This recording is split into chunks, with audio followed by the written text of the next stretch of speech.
नमस्कार। गूढ़ रहस्य ज्योतिष केंद्र में आपका हार्दिक स्वागत है। मैं ज्योतिष कुमार विपिन शर्मा आप सभी के सामने प्रस्तुत हुआ हूं। सबसे पहले आप सभी का हार्दिक धन्यवाद जिन्होंने कि मेरे इस YouTube चैनल को सब्सक्राइब किया, शेयर किया, इसमें अपने बहुमूल्य कमेंट छोड़े। ज्योतिष संबंधी अधिक जानकारी के लिए, अपने राशि फल को जानने के लिए, या अगर आप ज्योतिष सीखना चाहते हो तो आप जो है मेरे संपर्क नंबर पर, व्हाट्सएप नंबर पर, मैं आपको अपना व्हाट्सएप नंबर जो है वो डिस्क्रिप्शन में डाल दूंगा, तो आप मुझसे संपर्क कर सकते हैं। सबसे पहले मैं आपसे एक बात शेयर करना चाहूँगा। ये वीडियो थोड़ा सा लंबा रहेगा। इसके पीछे का कारण कि जो है बहुत छोटे फॉर्मेट में ये वीडियो जो है वो कवर नहीं हो पा रहा है, क्योंकि विषय थोड़ा सा विस्तार वाला है। कारण शनि का राशि परिवर्तन। 17 जनवरी 2023 को राशि परिवर्तन होने जा रहा है शनि का, और वर्तमान में अभी वो मकर राशि में, स्वराशि में ही संचार कर रहे हैं और अपनी ही मूल त्रिकोण राशि कुंभ में वह 17 जनवरी को प्रवेश कर जाएंगे। इससे पहले 29 अप्रैल 2022 से लेकर के 12 जुलाई 2022 के मध्य में भी इनका संचार जो है वो कुछ दिनों के लिए कुंभ राशि में हुआ था। तो वहां पर आपने शनि के ट्रांजिट का जो ट्रेलर था वो आपने देखा, लेकिन वहां पर क्या था कि वो कुछ समय के लिए जो गोचर होता है और फिर वह वक्री अवस्था में वापस मकर में प्रवेश कर गए थे, और अभी 23 अक्टूबर को जो है वो पुनः मार्गी हो रहे हैं। 17 जनवरी को वह आपकी कुंभ राशि में प्रवेश कर जाएंगे। तो इसमें सेक्शन रहेगा।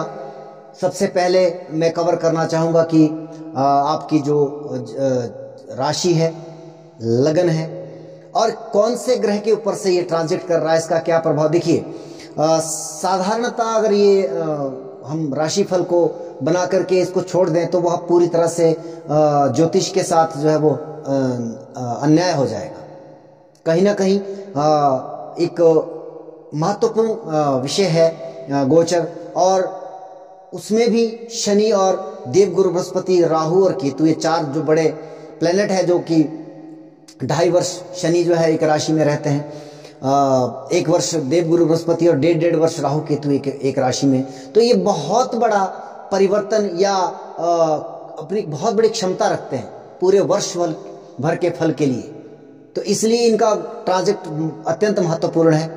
हालांकि मेरा जो है हर एक राशि के लिए एक वीडियो बनेगा, तो उसमें आप ऑल ओवर, और इसमें विशेषता में मार्गी शनि के ही बारे में कहूंगा। जब ये वक्री होगा तब मैं वीडियो बनाने का प्रयास करूंगा, उसका परिणाम अलग प्रकार से देखा जाएगा। तो इसमें 2 सेक्शन है, वीडियो लंबा रहेगा, एक एक करके प्रारंभ किया जाएगा। और यह जो राशि परिवर्तन है 17 जनवरी 2023 से लेकर के 19 मार्च 2025 तक जो है वो रहने वाला है। और इस बार जो ये राशि परिवर्तन हो रहा है तो ये कुंभ में ही रहने वाला है पूरे 2.5 वर्ष, मान के चलिए अबाउट 2.25 वर्ष के आसपास ये रहने वाला है, क्योंकि वो 2-2.5 महीने का समय पहले भी ये व्यतीत कर गए। तो वो सब जमा घटाव का विषय रहेगा। उसी के साथ मैंने आपने देखा होगा बोर्ड के ऊपर जो है 4 ग्रहों को इंगित किया है।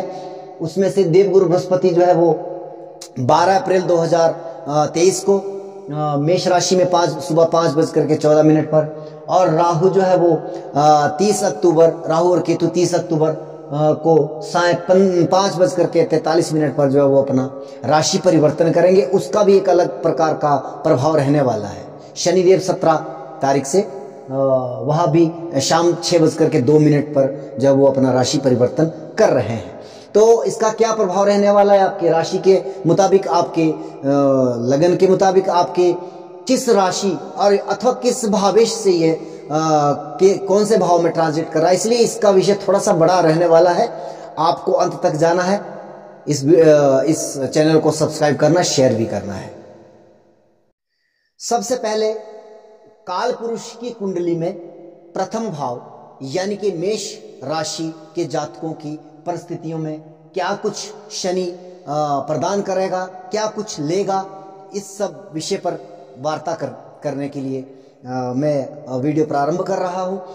आपके राशि, अगर चंद्रमा आपका नंबर 1 पर है तो आपकी राशि मेष बनती है। आपके लिए क्या कुछ कह रहा है शनि का ये गोचर, जो कि हालांकि ट्रेलर आपने पहले देखा है, कहीं ना कहीं आपने उसको अनुभव किया है 2-2.5 महीने, जब 2022 में ये अप्रैल टू जुलाई जो है इस कुंभ राशि में गया था। मैं इसमें सबसे पहले जो विचार प्रकट कर रहा हूँ वह राशि के मुताबिक बता रहा हूँ।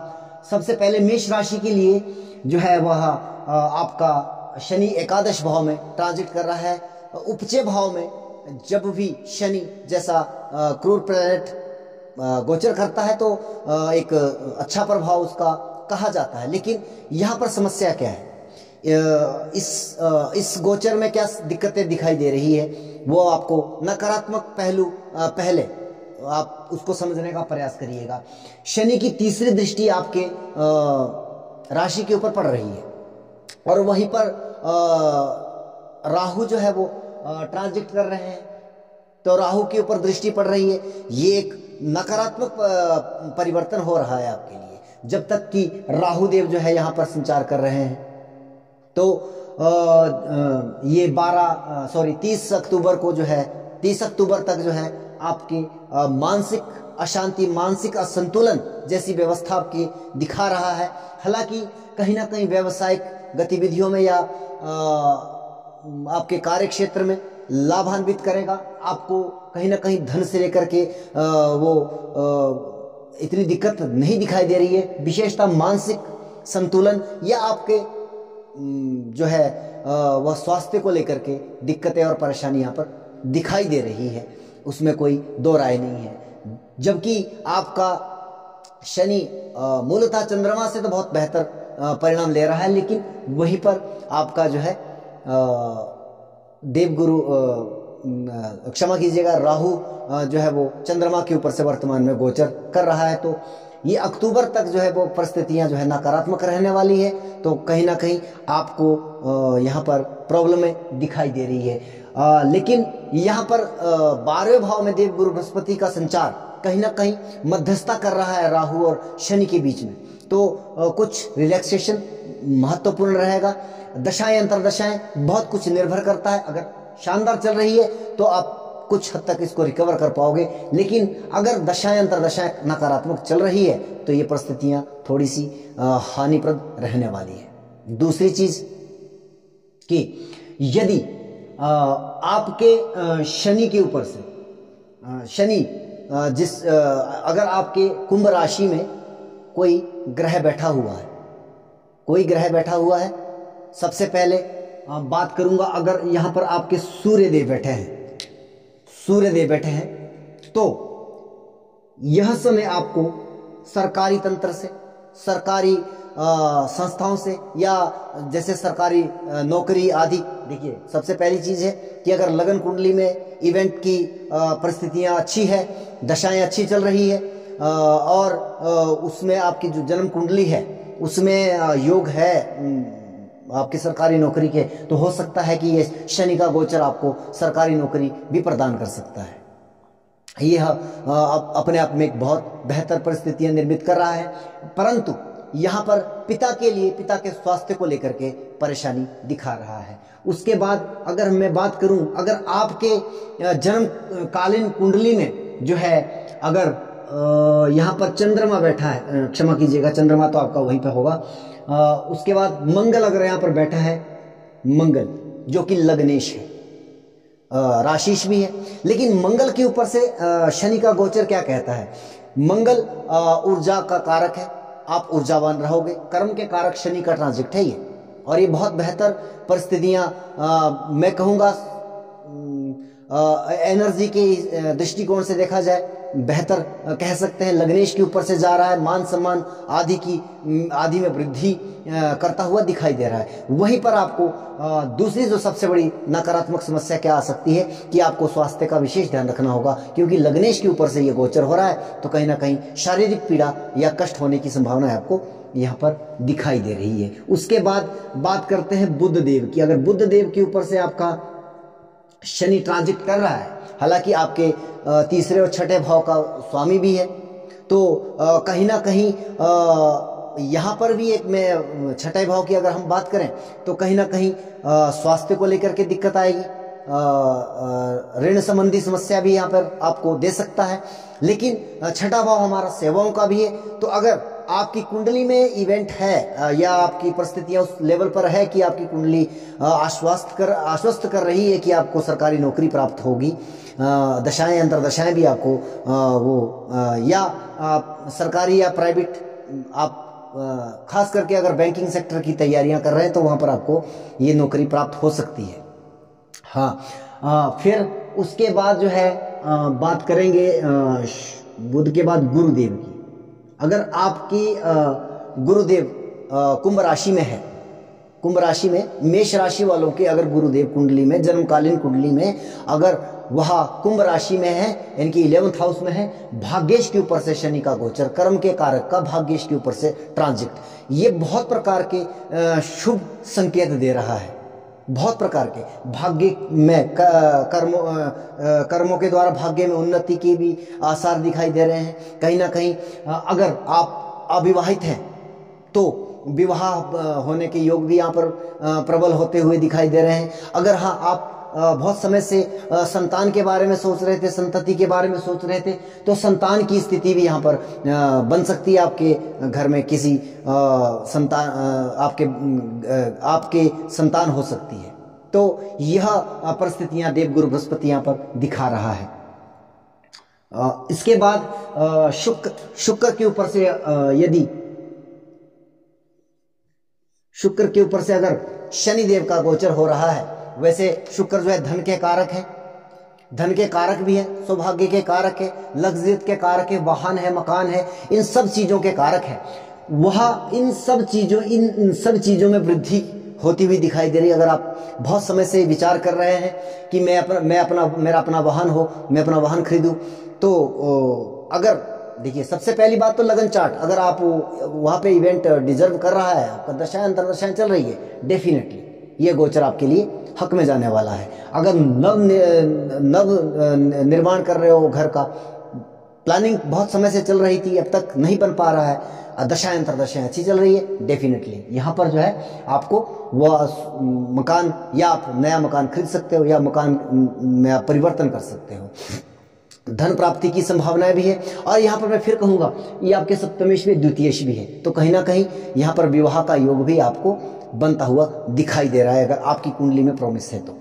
इसके बाद मैं बात करूंगा शनिदेव की। शनिदेव के ऊपर से शनिदेव का ट्रांजिट, हालांकि ये 30 वर्ष 60 वर्ष में ऐसा होता है, तो हालांकि कार्य क्षेत्र में या कर्म के जो भी आप कार्य करते हैं उसमें कहीं ना कहीं उद्वेग वाली स्थिति, हाँ ना वाली स्थिति यहाँ पर निर्मित हो रही है। लेकिन अगर आपकी कुंडली एक अच्छी कुंडली है, दशाएं अच्छी चल रही है, डेफिनेटली यह समय वो है जब आप अपने कार्य क्षेत्र में परिवर्तन कर सकते हो और बहुत शानदार रूप से आप अपने नए कार्य के क्षेत्र में बढ़ सकते हो। बदलाव की तो यहाँ पर निश्चित तौर पर संभावना है आपके कार्य क्षेत्र में। तो हालांकि शनि के ऊपर से शनि का ट्रांजिट कहीं ना कहीं कार्य क्षेत्र में डिस्टर्बेशन भी लाता है, तो उसके लिए आपको प्रिपेयर्ड रहना पड़ेगा। ज्योतिष का कार्य होता है कि आपको पहले से ही सूचित कर दिया जाए। अब बात करते हैं राहु की। शनि का गोचर शनि के ऊपर से, शनि का गोचर राहु के ऊपर से मारक परिस्थितियां निर्मित करता है। अगर आपकी शुक्र आदि ग्रहों की दशा चल रही है, त्रिषणाय की दशा चल रही है, सावधान रहिएगा। कहीं ना कहीं ये मार्ग परिस्थितियां बन रही है आपके लिए, बहुत बेहतर होगा वाहन आदि जो है वो ध्यान से चलाए, कॉन्सेंट्रेशन फोकस रखें, कहीं पे भी जा रहे हो रिस्क ना लें। और विशेषता कोई भी स्वास्थ्य से लेकर के समस्या होती है, आप डॉक्टर को अवश्य दिखाएं, वहां पर आपको सजगता बरतनी पड़ेगी। अचानक से कोई ना कोई परिस्थितियां आपके सामने खड़ी हो सकती है। केतु के ऊपर से भी देखिए राहु क्या है, राहु जो है आपको बीमारियां बड़ी दे सकता है। राहु जो है आपको बीमारियां बड़ी दे सकता है, उसका काम है फैलाना, उसका काम फैलाना है। तो वो नकारात्मक परिस्थितियां दे सकता है। या राहु जो है मस्तिष्क भी है, तो कहीं ना कहीं राहु जो है वो 2 नंबर के कार्य हैं, या कह लीजिए आप शॉर्टकट वाला फॉर्मेट है, लेकिन शनि जब उसके ऊपर प्रतिबंध लगाता है तो कहीं ना कहीं ये परिस्थितियां इस तरह की आ जाती है कि मतलब जो है आदमी संकुचित हो जाता है, करे ना करे, उस तरह की परिस्थितियां यहाँ पर रहती है। तो कहीं ना कहीं कानूनी मसलों में भी आपको सावधानी बरतनी है। केतु के ऊपर से ट्रांजिट हो रहा है, अगर आपके शनि का, अगर केतु आपका कुंभ राशि में, आप समझ रहे हो मेरी बात को? अगर नहीं समझ में आया तो कमेंट बॉक्स में अवश्य लिखें, मैं इसमें संशोधन करने का प्रयास करूंगा। अगर केतु आपका 11th हाउस में यानी कि आपका कुंभ राशि में है, तो वहां पर क्या परिस्थितियां बनती है? केतु के ऊपर से शनि का ट्रांजिट अपने आप में थोड़ा सा घातक बीमारी, सर्जरी आदि में प्रॉब्लम दे सकता है, और कार्य क्षेत्र में भी दिक्कत देगा। कार्य क्षेत्र में क्यों? क्योंकि शनि कर्म का कारक है और केतु मुक्ति का कारक है, तो वो कहीं ना कहीं कार्य क्षेत्र में आलस से भी दे सकता है, या आपको आपके अंदर वो छोड़ने जैसी, भाई ये काम नहीं करेंगे इसको छोड़ देते हैं, ये काम करेंगे वो काम करेंगे, आज नहीं कल करेंगे, परसों नहीं, कल नहीं परसों करेंगे। तो इस तरह की प्रवृत्ति से आपको बचना चाहिए यहाँ पर, अन्यथा आप काफ़ी ज़्यादा नुकसान में जा सकते हैं, विशेषता अगर आप जो है इस तरह की परिस्थितियां रखते हैं। हालांकि ऐसा नहीं है कि हर एक व्यक्ति के लिए ये एक जैसा ही परिणाम लेके आएगा। जो केतु से जुड़े व्यवसाय करते हैं, जैसे कि ज्योतिष हुआ, आपका जो है दर्जी का काम हो गया, हालांकि बहुत सारे काम ऐसे होते हैं केतु से जुड़े, जैसे कि मतलब जूते आदि बनाना, या इस तरह की जो चीज़ें होती है, वस्त्र आदि, जहाँ काटने का काम होता है, काटने छाटने का काम होता है, बहुत सारी चीज़ें हैं, कुछ चीज़ों का नाम भी यहाँ पे उचित नहीं। उन लोगों के लिए यह समय अच्छा रहने वाला है, ज्योतिषियों के लिए बहुत बेहतर रहने वाला है। तो ये तो रहा राशि के हिसाब से। अब इसके बाद जो है अगर लगन के हिसाब से हम बात करें, हालांकि लगन से 11th हाउस में एक अच्छा परिणाम लेकर के आ रहा है, लेकिन राहु अगर आपका मेष लगन है तो क्या परिस्थितियां रह सकती है? सबसे पहली बात है कि चतुर्थ भाव में कौन सा ग्रह आपका पड़ा है, क्योंकि वहां से ये अष्टम में गोचर कर रहे हैं। सबसे पहले लग्नेश और अष्टमेश मंगल की बात करते हैं।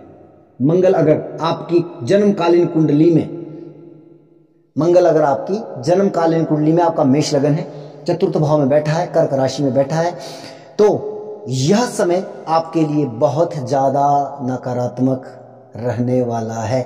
यहाँ पर एक्सीडेंट, दुर्घटनाएं, चोट आदि, क्योंकि आपके देह का स्वामी भी है, शरीर का स्वामी भी है, और आपका अष्टमेश भी है। तो ये परिस्थितियां आपको सावधानी बरतने की बात करती है। चोट चपेट, सर्जरी आदि, इस तरह की परिस्थितियां आपको फेस करनी पड़ सकती है यहाँ पर। अब वहीं पर आपके द्वितीय शुक्र और सप्तम शुक्र अगर वहां बैठे हैं आपके चतुर्थ भाव में, हालांकि वो ऑल ओवर तो वहां पे बहुत बेहतर परिणाम लेकर के आ रहे हैं, लेकिन अब जबकि ये शनि का ट्रांजिट हो रहा है, शनि उससे अष्टम में जा रहे हैं आपके सप्तमेश और द्वितीय से, तो सबसे पहले द्वितीय होने का परिणाम क्या हो सकता है? वाणी सोच समझ के बोलना। दूसरी बात है कुटुंब परिवार में आपके कुछ विवादास्पद स्थितियां रह सकती है, वहां पर आपको संभल करके बात करनी है। अगर आप हेड ऑफ द फैमिली हो तो आपको बहुत सोच समझ के वहां पर कम्युनिकेट करना है, उनको संभालना है। ये परिस्थिति यहाँ पर नकारात्मक दिखाई दे रही है। धन कहीं आपका फंस सकता है, तो यहाँ पर धन को लेकर के भी थोड़ी सी समस्या है। दूसरी बात है विवाह, विवाह अगर नहीं हुआ है तो यहाँ पर होने की संभावना भी बहुत ज़्यादा, मैं कहूँगा कि 50% चांसेस ना होने के हैं, क्योंकि आपके सप्तमेश से अष्टम में शनि जा रहा है, कहीं ना कहीं वैवाहिक जीवन में है, तो अब ये समस्याएं बढ़ने वाली है। पहले केतु देव आपके संचार कर रहे थे, अब आपके सप्तमेश से शनि देव अष्टम में जा रहे हैं, तो यह एक नकारात्मक परिस्थिति आपके वैवाहिक जीवन को लेकर के, या आप व्यावसायिक गतिविधियों में भी हो, क्योंकि सप्तम भाव हमारा व्यापार का भी है। अगर आप व्यापार करते हैं तो कहीं ना कहीं वहां पर ब्रेक लगने की संभावना है। और इसके बाद बुध देव आपके तृतीय और छठे भाव के स्वामी है, उससे अष्टम में जा रहे हैं। छठा भाव रोग ऋण शत्रु, ये बढ़ने वाले, परिस्थितियां नकारात्मक दिखाई दे रही है। तीसरा भाव आपका मेहनत, ट्रेवलिंग, तो यात्राएं सोच समझ के करिएगा, ज़्यादा जरूरी ना हो तो मत करिएगा व्यर्थ में। और खास करके तीसरा भाव हमारा ड्राइविंग का होता है, वाहन थोड़ा सोच समझ के चलाइएगा। और शत्रुओं से थोड़ा सा बच करके रहें, सावधानी रखें। खास करके जो फ्रंट लाइन शत्रु है आपके, जो सामने से शत्रुता निभाते हैं, उनकी मैं बात करूंगा। लड़ाई झगड़ों से बढ़ने की स्थिति है, बच करके रहना है। रोग ऋण आदि, इससे भी आपको, अगर आप इस समय में किसी जॉब में हैं, नौकरी पेशे में हैं, प्रॉब्लम है। देखिए भैया, मुझे मीठा मीठा बोलना नहीं है, मेरा काम आपको सजग करने का है। और एक चीज़ मैं आपको बता दूं कि जो जितनी मैं मेहनत कर रहा हूं इस फील्ड में आकर के, या आपने मेरे इससे पहले के वीडियो भी देखे होंगे, ये तुक्केबाजी नहीं है। इसके लिए बहुत रिसर्च किया है मैंने, बहुत कुछ विचार किया है, तब जाके मैं आपके सामने बोल पा रहा हूं। तो आप इस बात को अन्यथा मत लीजिएगा। प्रॉब्लम है तो है, मैंने नकारात्मक चीज़ें बताई है। दूसरी चीज़ क्या है कि अगर सूर्यदेव आपके पंचमेश है, सूर्यदेव आपके पंचमेश है, सूर्यदेव से अष्टम में शनि का गोचर, पंचमेश से आपके अष्टम, अभी मैं भावेश की बात कर रहा हूं क्योंकि मैं लगन की बात कर रहा हूं। हालांकि राशि के, मेष राशि के लिए भी मतलब हद तक जो है काफी आप 60 से 70% मान लीजिए, लेकिन लगन के ऊपर तो आप इसको 90% ले जाइए। और दशाएं अंतरदशाएं अगर अनुकूल है तो फिर स्थिति और भी ज्यादा गंभीर है। सूर्य पंचमेश से आपका शिक्षार्थी है, शिक्षा के मामले में व्यवधान आ रहा है, प्रॉब्लम आ जाएगी। ये दो ढाई सवा 2 वर्ष, आपने इसका ट्रेलर अप्रैल टू जुलाई देखा होगा। और ये अगर मेरी बातें गलत है तो आप कमेंट बॉक्स में लिखिएगा। अगर आप अपनी कुंडली, जन्म कुंडली को थोड़ा बहुत समझते हैं, या जो मैं कह रहा हूं अगर आपको इस चीजें समझ में आ रही है, तो आपको कहीं ना कहीं रिलेट करती हुई चीजें दिखेगी। अब मुझे सिद्ध करने की आवश्यकता नहीं है, क्योंकि ये पहले ट्रांजिट अभी जस्ट हो चुका है, तो अब इसमें ज्यादा वो ऊपर नीचे वाली बात नहीं है। वो दोबारा से वो जो छूट गई थी चीजें, अब वो प्रारंभ होने वाली है। संतान को प्रॉब्लम, क्योंकि पंचमेश है आपका, शिक्षा को प्रॉब्लम, और पेट संबंधी समस्या भी आपको हो सकती है कारक। अच्छा, इसके बाद मैं बात करूंगा देवगुरु बृहस्पति की। आपके भाग्येश भी हैं, आपके द्वादशेश भी हैं। तो भाग्येश, भाग्य में कहीं ना कहीं प्रॉब्लम, पिता भाव के स्वामी हैं, पिता के स्वास्थ्य को लेकर के दिक्कत। द्वादशेश हैं, इसलिए धर्म कर्म के कार्य में प्रॉब्लम, और कोर्ट कचहरिया, हॉस्पिटलाइजेशन, ये चीजें आपके साथ हो सकती है, क्योंकि आपके द्वादशेश से शनिदेव अष्टम में गोचर कर रहे हैं। और शनि अत्यंत महत्वपूर्ण ग्रह है अपने आप में। तो आप जो है थोड़ा सा सतर्कता बरतें, सावधानी बरतें। इसके बाद शनि, अगर आपका शनि चतुर्थ भाव में है, आपका दशमेश और आपका एकादशेश, उससे अष्टम में अब शनिदेव गोचर कर रहे हैं, तो आपके व्यवसायिक गतिविधियों में समस्या दिखाई दे रही है। दशम भाव आपका कर्म क्षेत्र है। लाभ भाव से हम बड़े भाई बहनों को तकलीफ दिखाई दे रही है। हालांकि मैं पीछे कुछ चीज़ों में रिश्तों के मामले में थोड़ा सा भूल गया, लेकिन ये जो है ये परिस्थितियाँ आपके साथ रहने वाली है। अगर मेरी वीडियो के साथ आप कनेक्ट नहीं कर पा रहे हो, कमेंट बॉक्स में प्लीज़ आप अवश्य लिखें, मैं उसका समाधान, चलिए अब तो जो गलती होगी उसका सल्यूशन तो मैं नहीं कर सकता, लेकिन मैं उसमें अगली बार ध्यान रखूँगा। तो इस तरह से शायद लगभग ये वीडियो अब मेरा कवर हो रहा है। अंत तक आने के लिए बहुत बहुत धन्यवाद।